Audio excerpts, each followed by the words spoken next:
Северный поток-1 и Северный поток-2.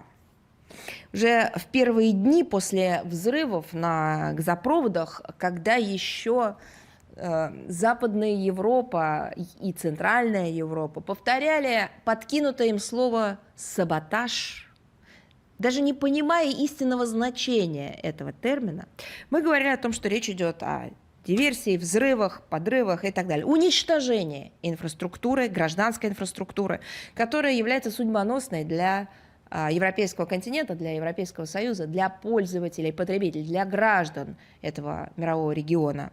Так вот, в первые дни западные журналисты в поисках, как всегда, любимого руки Москвы, следов Кремля, русского следа, как они это называют, прибегли к использованию данных коммерческого сервиса отслеживания движения судов при помощи передатчиков, которые показывают местоположение корабля.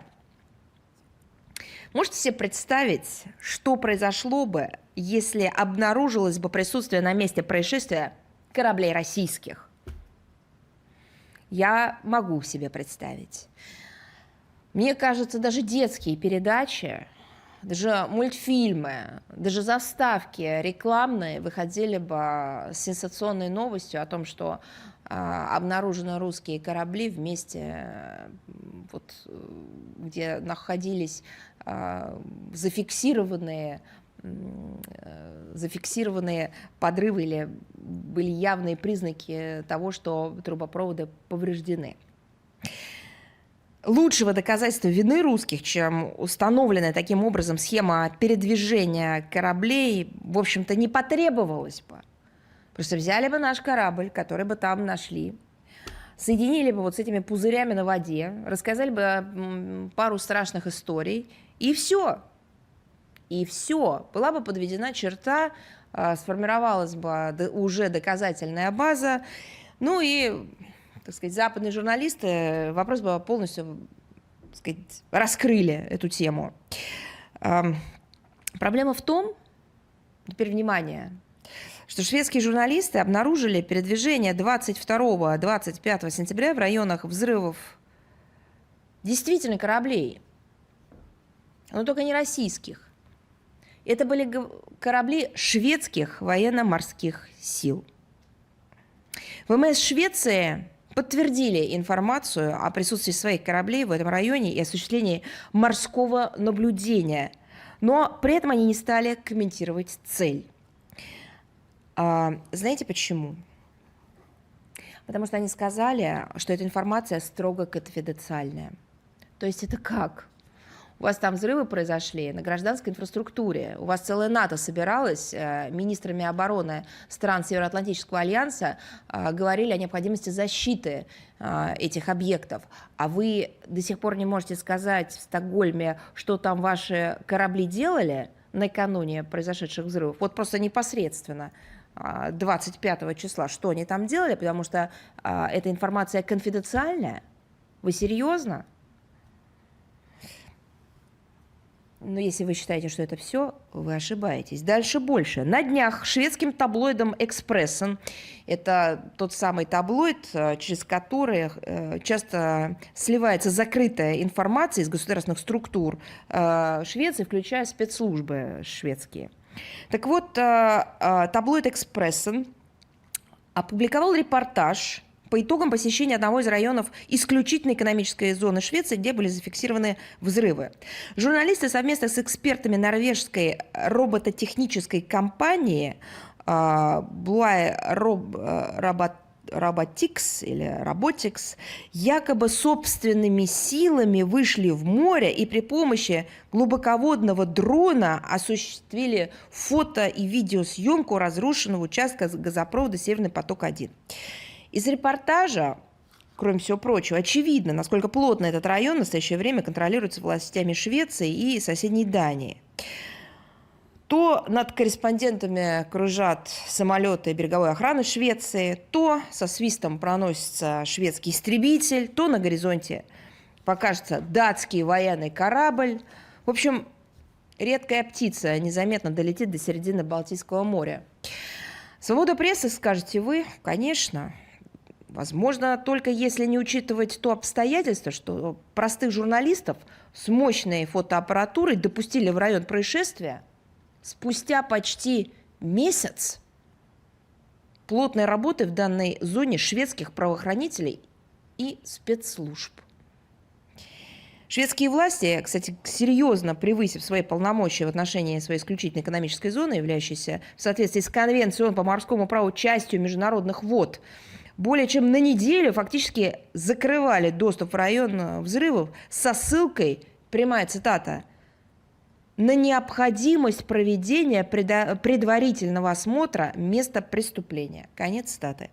При этом особый запрет вводился на проведение водолазных работ и использование подводных аппаратов. В настоящее время все ограничения на доступ в этот район уже сняты, однако шведские правоохранительные органы и спецслужбы, как сообщается, засекретили материалы проведенного осмотра, изъяли некие вещественные доказательства и не готовы поделиться итогами расследования даже с партнерами по ЕС, не говоря уже о России. Просто не узнаю шведские власти.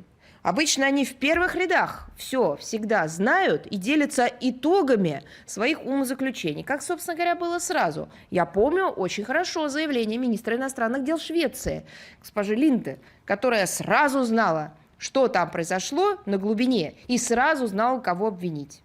Конечно, нас. Вот теперь, что же мешает министру иностранных дел Швеции поделиться с нами, с владельцами, совладельцами вот этой самой инфраструктуры и уж точно с владельцами ресурса, который по ней шел, этой засекреченной информации? А что вы там такого нашли, госпожа Линде, что вы никому не хотите показывать? Как всегда, да? Это такая натовская круговая порука. Если что-то в ваши ручки попало, значит, уже никому показывать нельзя. Ну, так же не бывает. Знаете почему? Да по одной простой причине. Потому что вы просто расписываетесь в том, что вам есть что скрывать. Значит, то, что вы там обнаружили, то, что вы там нашли, не должны видеть больше никто. Потому что это доказывает то, что именно коллективный Запад стоит за всем тем, что там произошло. Потому что это были корабли НАТО, корабли коллективного Запада, западных режимов, которые там паслись непосредственно в преддверии произошедшего. Потому что уже в 2015 году там были обнаружены натовские снаряды, которые могли произвести аналогичный взрыв. Потому что вы сейчас скрываете все то, чем вы обязаны поделиться с международным сообществом, потому что вы непосредственно в Швеции нас уже пытались в этом обвинить. Предложение Москвы о проведении совместного расследования правительство Швеции даже не стало рассматривать. Они просто ограничились формальной отпиской о том, что расследование находится в исключительной компетенции прокуратуры Швеции, которая, а вот теперь самое смешное, независима в принятии своих решений. Что вы говорите?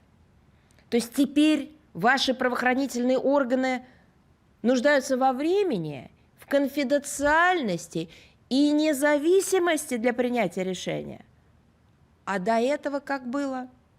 Со всеми этими новичками, Навальными, Скрипалями и так далее.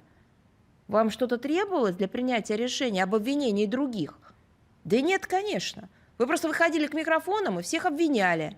В первую очередь нас, всегда, во всем. И никакой независимости в правоохранительных органах, праве, законе вам рассуждать было неинтересно, некогда. Нужно было успеть побыстрее, в первых рядах нас обвинить.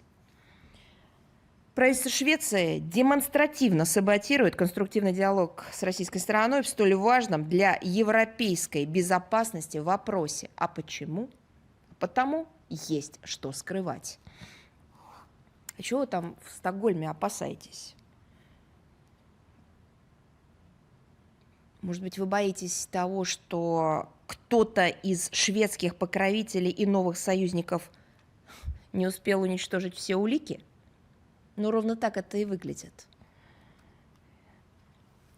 Все эти шведские игры все больше смахивают на желание скрыть важные обстоятельства и ограничить распространение информации и возможности альтернативных расследований.